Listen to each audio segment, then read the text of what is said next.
This is my Victorian Armchair Upholstery project. So far, I've stripped off all the old upholstery, spent an entire day just polishing the casters, rebuilt the arms and the inside back using traditional upholstery materials, added the top cover to the arms and the inside back, rewebbed the seat base, added back the seat springs. I hand-stitched the first stuffing of ginger fibre to create that firm seat edge, added a second stuffing of animal hair, then topped it with cotton wadding, and in the last episode, I finally pattern matched the top cover fabric on the seat with the inside back. That is the inside of my chair complete. Now I'm going to focus on the outside. I'm going to be making a single piping out of this velvet. This is going to help the transition from the inside to the outside, and it will all make sense when you see it. I'm using a 4mm thick cord. Technically it's a macrame cord, but I find it works perfectly for making piping.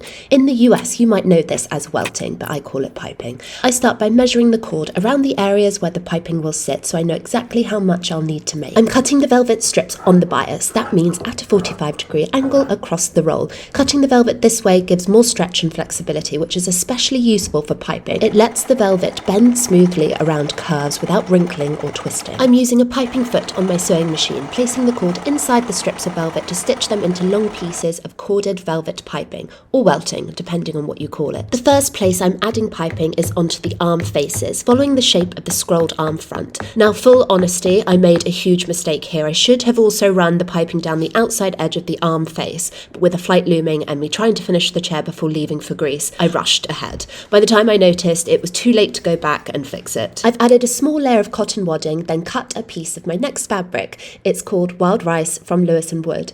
I'm pinning, cutting and shaping it so the selvage edge runs neatly at the back, following the line of the piping above. The arm faces are then hand stitched in place using a slip stitch, sometimes called a blind stitch. The needle catches just a tiny bit of the wild rice fabric, then passes straight through the piping at the stitch line before picking up a little bit of the chamber fabric on the arm. My needle then comes back through the piping, and that sequence repeats all the way down to the bottom of the arm face, leaving the stitches hidden and invisible. The excess fabric at the side is then tacked down to the arm frame. I make a small cut to release the fabric so it can be tucked neatly down past the seat base and into the chair. And with that, the arm face is finished, minus the length of piping that should have run over the top of the fabric. Don't worry though, I'll be able to fix that further on in the project. Upholstery does like to keep you humble with these small mistakes. Arm faces stitched on.